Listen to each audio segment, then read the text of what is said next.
Hello all, and welcome to the third episode of Ghoulonoid Reviews. This time I'm reviewing the 2004 Flash game, The Legends of Hiro, published on Newgrounds by developer Michael Vogt aka Visual Noise. In this vintage piece of weebery, you play as Hiro Kleinmutt, a doctoral student in herpetology evidently, who is awakened one fine morning by the ghost of his late grandfather. Hiro is then told that he must save the world from a demon lord being summoned in his village. Shortly thereafter, his next-door neighbor gives him a list of items to gather: a magical scroll, a sword, and, a goo that sings soprano. Then, without any further fanfare, Hiro is left to wander his village and gather the required items. As you can probably already see, the art style of this game is immediately appealing. Though the game uses sprite animation and low-resolution backgrounds, there's still a pleasing amount of detail and rich colors on display that really makes the otherwise simple graphics stand out. Honestly, a lot of modern games that default back to low-res sprites seem to forget this, and you end up with washed-out pastels or neon hypercolor ripped off from Hotline Miami. This random Flash game looks better than half of what you'd see on Steam these days.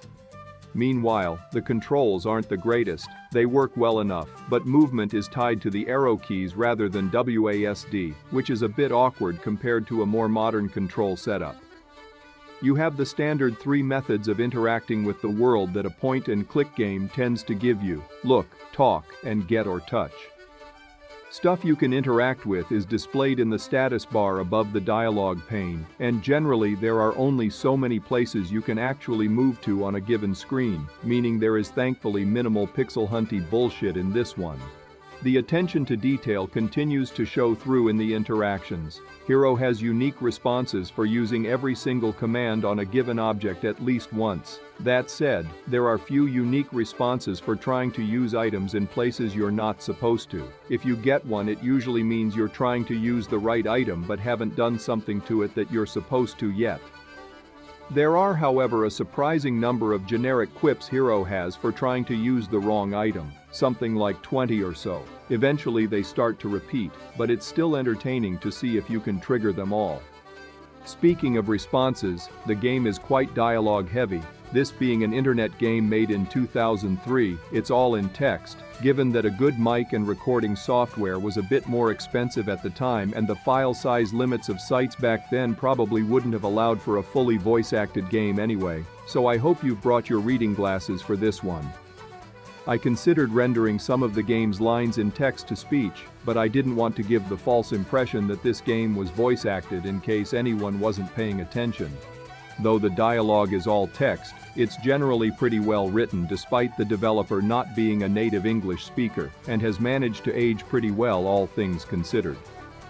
There are no walls of text, so each line tends to flow smoothly. There's lots of little meta-jokes and references to the generic anime or video game plot of some nobody having to save the world, but it's not quite as in your face as it tends to be in modern works. Some of Hiro's responses even managed to get a laugh out of me all these years later. The game has a reasonably large cast of characters for its size, most of them women. Pretty much every screen has at least one character to interact with.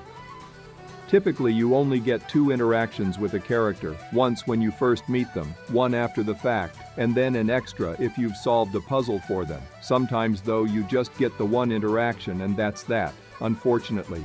You've got your next-door neighbor, Majutsu, who serves as your quest giver and dispenser of magical techno-babble that even a galaxy brain like me can't keep up with.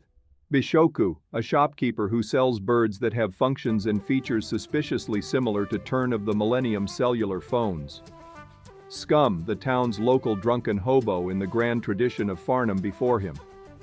Kaju, a local brewer of schnapps that are feared across the land despite only having a typical 40% alcohol by volume. Bakashu, a tourist from town who seems to be totally unfamiliar with common sense as city slickers tend to be. Two anthropomorphic panda warriors who protect the village from quote-unquote barbarians that we never see. And finally Mihari, the psychopathic gate guard to the manor where the demon is being summoned. Using the look command on any of the female characters gets you a nicely rendered piece of close-up artwork. Most of the time they're blatant cheesecake shots, but all things considered, they're fairly tame by today's standards. I have to admit, there's something about this art that I find nostalgic and almost wholesome. It harkens back to an era where the internet wasn't so full of furry transformation futa lolly scat porn and VTuber compilations.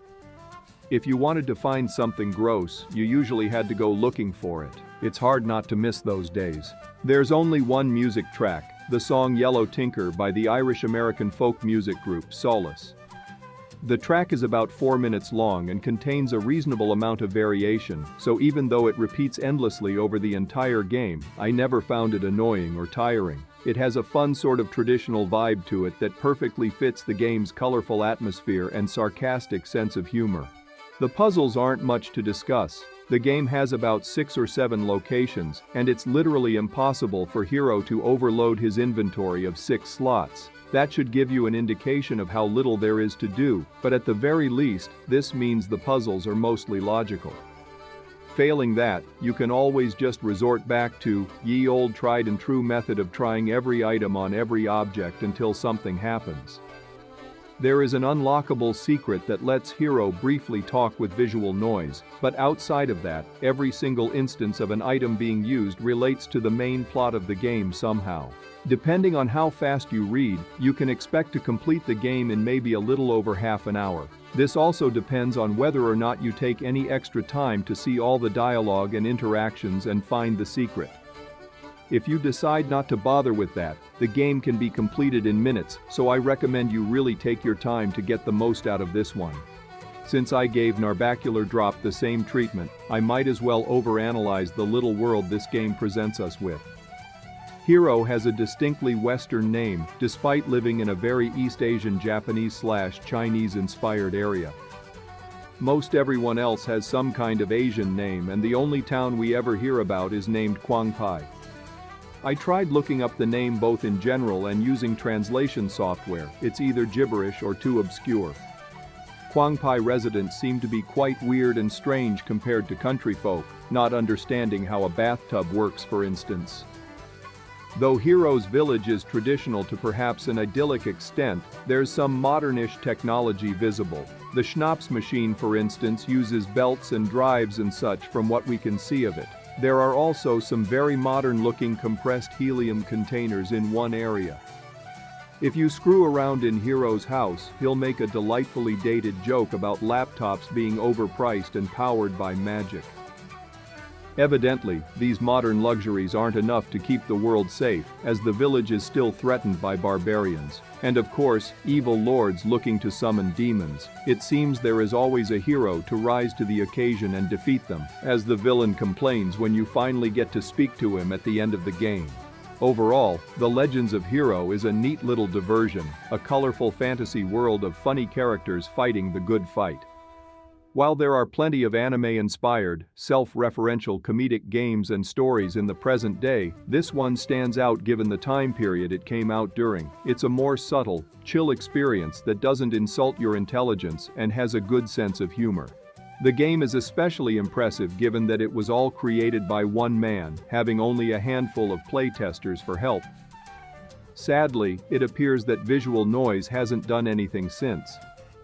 His only other credit on Newgrounds is one of those generic nude quizzes, and his website has been defunct as early as 2004 according to the Wayback Machine.